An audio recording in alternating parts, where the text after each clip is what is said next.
Pinangunahan ng Public Attorney's Office ang isang programang naglalayong magbigay ng legal, medical, dental, optical at jail and decongestion services sa mga person deprived of liberty sa maximum security compound ng New Bilibid Prison ngayong Lunes. Si Cherry Light magbabalita.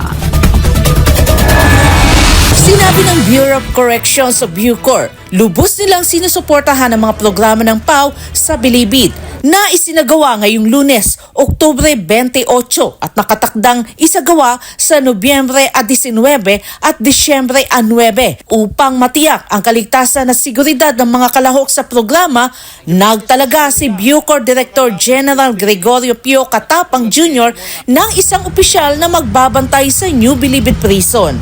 Sinabi ni Katapang ang pagtutulungan ng dalawang ahensya ay sumasalamin sa isang layunin na tiyakin ang pagiging patas at makataong pagtrato sa lahat ng individual sa ilalim ng pangangalaga ng prison system. Ang mga nakatakdang pagbisita ng PAW ay nagpapakita ng kanilang patuloy na pagsisikap na tugunan ang mga hamon na kinahaharap ng mga PDL.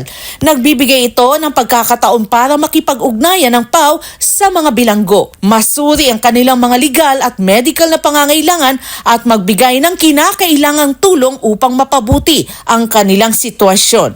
Sabi din ng Bucor Chief, sa pamamagitan ng pagtugon sa problema ng sobrang dami ng bilanggo at pagbibigay ng legal at medical na tulong, nakakatulong ang PAW sa pagtataguyod ng mas rehabilitatibo at makataong kapaligiran para sa mga PDL. Para sa Diyos at sa Pilipinas kung mahal, Cherry Light, SMNA News.